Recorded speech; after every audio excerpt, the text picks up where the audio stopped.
आपको हम बताना चाहते हैं कि जमीन का बंटवारा जो है कितने प्रकार से किया जा सकता है।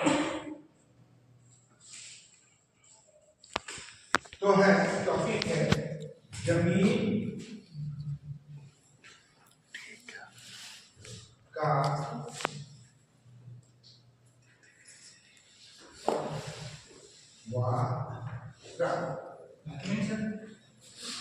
जमीन का बंटवारा।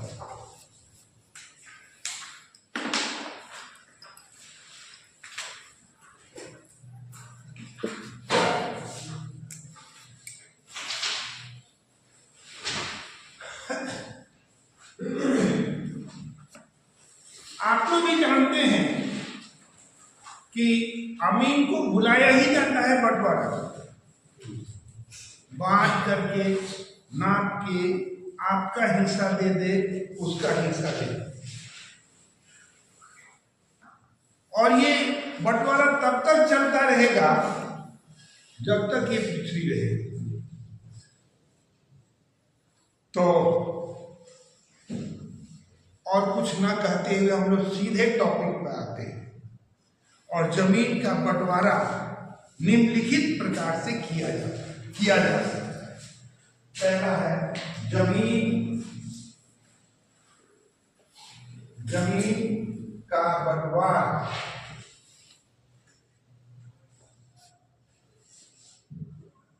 निम्नलिखित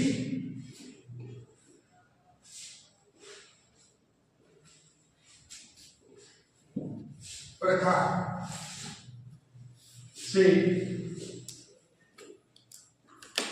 किया जाता है। स्वाभाविक है कि काइंड्स होगा, है ना। तो पहला बंटवारा जो होता है आपसी बंटवारा, आपसी सहमति बंटवारा। दूसरा है पंचनामा,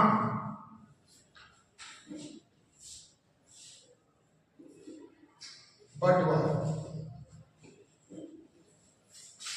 तीसरा है अंचल कार्यालय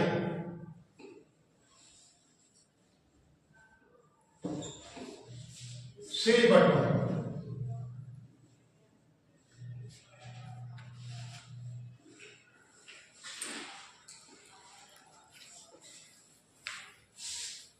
चौथा है लोक अदालत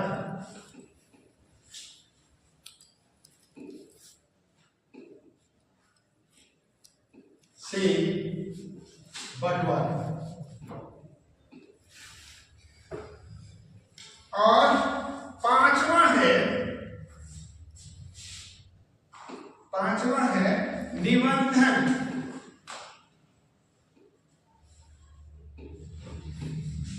कार्यालय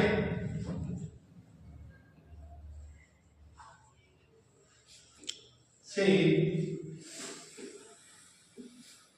बंटवारा। ये 5 प्रकार हैं आपसी सहमति बंटवारा। दूसरा है पंचनामा बंटवारा। तीसरा है अंचल कार्यालय से बंटवारा। चौथा है लोक अदालत से बंटवारा। और पांचवा है निबंधन कार्यालय से बंटवारा। अमीन मेरी समझ से ये 5 तरह से बंटवारा करता है। और इसका कार्य जो है का आधा हिस्सा इसी में रहता है। बंटवारा एक ऐसा है जो पहले लोग कहा करता था, बूढ़ा लोग, कि मैं अपनी जिंदगी में बंटवारा नहीं होने दूंगा, मैं जब मर जाऊंगा तो बंटवारा कीजिए। सुने हैं बात? आपके पिताजी जो होंगे ये कहानी कहते हैं, कारण सिर्फ एक था कि वो लोग चाहता था कि हमारा घर टूटे नहीं, बिखरे नहीं।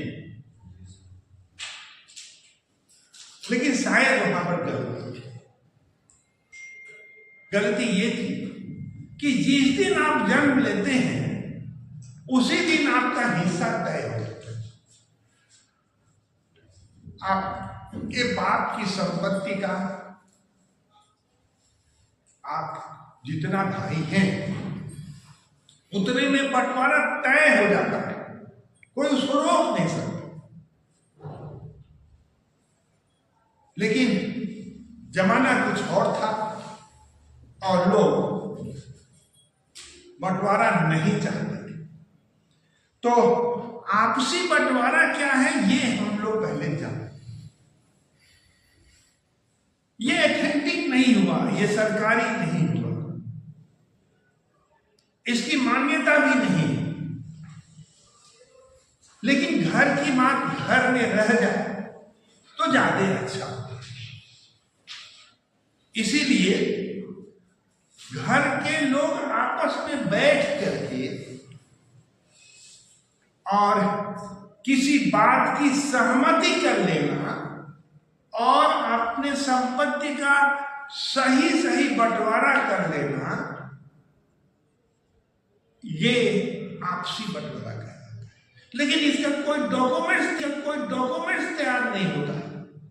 अगर लिखा भी जाए तो उसका कोई माने मतलब नहीं। लेकिन ऐसा होता है। अच्छे घरों की विशेषता यही है। बाद में चाहे जो करे, जैसे भी करे, तो ये जो है इसका कोई डॉक्यूमेंट्स तैयार करके देगा। अगला है पंचनामा बंटवारा। देखिए, गांव के कुछ महत्वपूर्ण व्यक्ति होता है, जैसे मुखिया हो गया या टीचर हो गया, वकील हो गया, जिनका पोस्ट बड़ा है। और आजकल तो ग्राम सभा होती है, ग्राम का सरपंच होता है, 5 आदमी उसका सदस्य होता है। ये सब लोग बैठ जाता है और बैठ करके एक सादे पेपर पर लिखता है ना, और बंटवारा कर देता है। जो भी संपत्ति है उसका बंटवारा कर देता है और उन सभी हिस्सेदार का वह क्या ले लेता है, हस्ताक्षर ले लेता है या अंगूठा का निशान ले लेता है। और यह बंटवारा रजिस्टर्ड नहीं होता, अनरजिस्टर्ड। लेकिन कुछ अदालत में इसकी मान्यता प्राप्त है, क्योंकि मुखिया एक महत्वपूर्ण व्यक्ति। अगला है अंचल कार्यालय में आप एक एप्लीकेशन दीजिए और बोलिए कि मैं इस गांव का निवासी हूं और इस गांव के निवासी होने पर हमें हमारे घर में बंटवारे की जरूरत है। आप हमारे घर के संपत्ति का बंटवारा कीजिए। तो एक रजिस्ट्रार को वह भेजेगा और वह जाके संपत्ति को देखेगा और पूरी की पूरी कागज तैयार करके और आपका हिस्सा आपको और आपका हिस्सा आपको वह दे देता है। अगला है लोक अदालत। आजकल क्विक डिसीजन रजिस्टर्ड होता होगा सर, अंचल कार्यालय। हाँ, रजिस्टर्ड है ना। जब रजिस्ट्रार गया तो रजिस्टर्ड होता है ना। कुछ पेपर है, जैसे स्टाम्प पेपर है, उस स्टाम्प पेपर पर पूरी तरह से वो दिखता है। लोक अदालत के द्वारा देखिए, हर चीज में देरी होती है, इसलिए लोक अदालत बनाया गया है। उसमें रजिस्ट्रार, बंटवारा का अधिकारी, अमीन, अंचल अधिकारी, सारे लोग इकट्ठा रहते हैं और कुछ डॉक्यूमेंट्स पहले से तैयार रहता है और उसकी सहमति लेकर के वह वहीं पर निर्णय हो जाता है कि ये सही है, ये सही है, इनका इतना हुआ, इनका इतना हुआ, और वहां पर साइन हो जाता है और आपको आपका कागज मिल जाता है। ये भी रजिस्टर्ड होता है। देखिए, अब आ गया निबंधन कार्यालय के पर।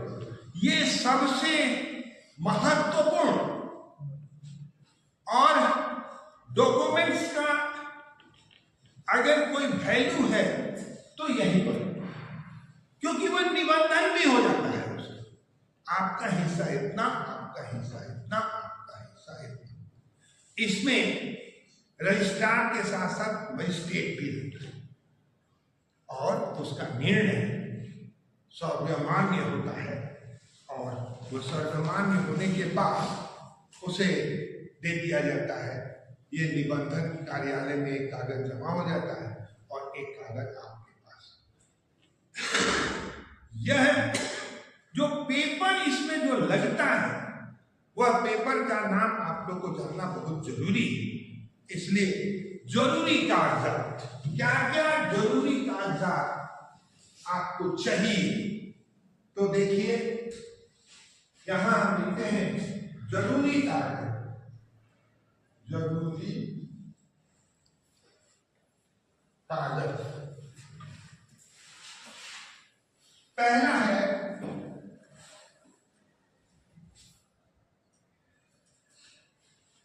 कवालत, दूसरा है खतियान, तीसरा है रैयत, रैयती पर्चा,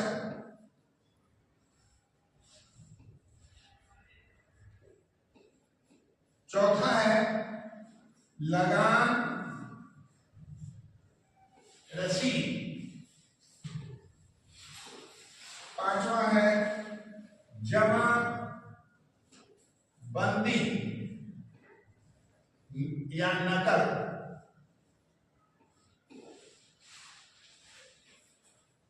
छठा है हिस्सेदार का पहचान पत्र,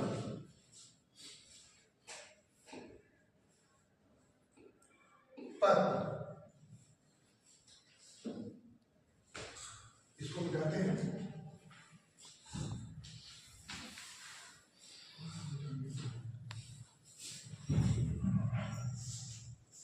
या इधर लिख देते हैं पहचान पत्र। सातवां है स्टैम्प